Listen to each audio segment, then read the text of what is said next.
अस्सलाम वालेकुम friends, welcome back to top smarties. Drama serial Tapish, जिसमें शाज़र चाहता है कि अब शिफा हमेशा उसके आसपास रहे, आगे पीछे रहे और वो शिफा शिफा ही करता रहे। है यहाँ पर जब उनके घर गया था तो अपनी कंपनी की इनॉग्रेशन के लिए इनविटेशन दे आया था। आज जो इनॉग्रेशन का वक्त आया तो फ़ोन करके वो मास से कहने लगा, सब आ रहे हो ना? तो मास बता देता है, बस शिफा नहीं आ रही, बाकी हम सब रेडी हैं, निकलने वाले हैं। शिफा की तबीयत ठीक नहीं, सर में कुछ दर्द है, बस मैं कैब बुक करवाना ही वाला हूँ। अब जब शिफा नहीं आ रही तो इन लोगों का क्या वो अचार डालेगा? जल्दी से शाजिर भी कह देता है, नहीं नहीं तुम मत आओ, कैब मत बुक करवाओ, मैं आकर तुम लोगों को ले जाता हूँ।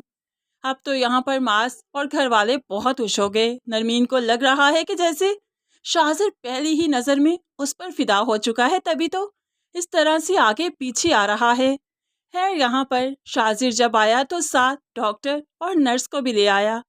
मास हैरानगी से कहने लगा, ये लोग कौन हैं?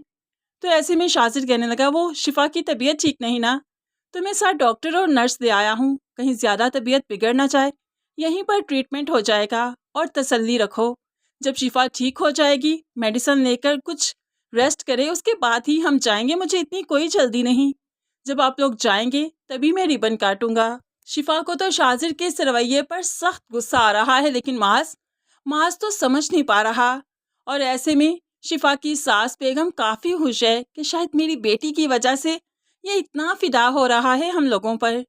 शिफा का ट्रीटमेंट हुआ और उसके बाद शिफा खूब अच्छे से रेडी भी हो गई। शाजिर खुद ही अब इन्हें लेकर जाएगा। मास और सारी फैमिली गाड़ी में बैठ चुकी है। अब शिफा की बारी जो आई, वो कार का दरवाज़ा खोलने लगी तो शाजिर उसके हाथ के ऊपर हाथ रखते हुए जल्दी से दरवाज़ा खोलता है। ऐसे में शिफा घबरा गई, थोड़ा पीछे हटी तो शाजिर कहने लगा, बहुत प्यारी लग रही हो आज शिफा तुम। तो शिफा इस तरह की बेतकल्फी देखकर और भी हैरान रह गई कि वो मास को इस इंसान के बारे में कुछ भी बताए वो यकीन नहीं करेगा, लेकिन ये इंसान, इसकी तो नज़रें ही शिफा को ठीक नहीं लगती। मास को पता नहीं क्यों ये इंसान इतना अच्छा लगता है। यहाँ पर सभी अब फंक्शन में पहुंच चुके हैं, जहां पर सब मेहमान सिर्फ शाजिर का इंतज़ार कर रहा था और शाजिर शिफा को लिए बगैर नहीं आता। अब यहाँ पर जब तैमूर साहब ने देखा इन लोगों को तो हैरान रह गए कि शाजिर इन्हें पिक करने गया था, ये कौन लोग हैं? कुछ भी समझ नहीं आ रही। मास ने आगे बढ़कर जब हैंड शेक किया तो तैमूर साहब को कुछ अजीब सा लगा।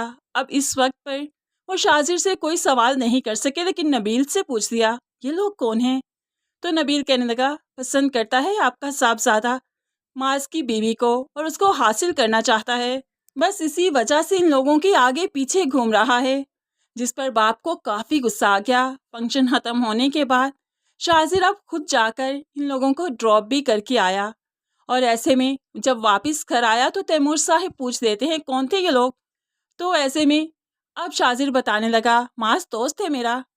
तो तैमूर साहब पूछ देते हैं, वो लड़की तुम्हारी क्या लगती है? तो मुस्कुराकर शाजिर बाप को बताने लगा, अभी तो कुछ नहीं लगती, लेकिन दिल पर बड़ी जोर से लगी है, शादी करना चाहता हूँ मैं उसे, अपनाना चाहता हूँ। तो बाप गुस्से से, तुम पागल वागल तो नहीं हो गए? बीवी है वो किसी की, और ऐसे में ये 2 टके की लड़की क्या ये बहू बनेगी हमारे घर की? शाजिर को तो अब शिफा की इस तरह से इंसल्ट बहुत बुरी लगी। पास में पड़ा हुआ गुलदान उठाकर नीचे पटक दिया और गुस्से से अपने बाप से कहने लगा, 2 टके की लड़की नहीं है वो, जिंदगी है मेरी। अगर वो है तो मैं हूँ, मेरी सांसें चल रही हैं। अगर उसको आपने मुझसे दूर करने की कोशिश की तो समझ लीजिएगा आपका बेटा उस दिन इस दुनिया में नहीं रहेगा। तैमूर साहिब तो बेटे की इस धमकी से डर जाएंगे, क्योंकि इकलौते बेटे को वो किसी भी तौर नहीं खोना चाहते, खुद से दूर नहीं करना चाहते, इसलिए स्वाय चुप के वो क्या ही कर सकते हैं। लेकिन नबील को शाजिर की कोई परवाह नहीं, वो चुप नहीं बैठेगा और वो कभी भी शिफा को यहाँ पर आने नहीं देगा। इवन वो तो चाहता है कि शाजिर की किसी से शादी ना हो, वो ऐसे ही रहे ताकि जायदाद में कोई हिस्सेदार ना बने, उसका कोई वारिस ना हो। तो इसके लिए नबील को जिस कदर कोशिश करनी पड़ेगी वो ज़रूर करेगा।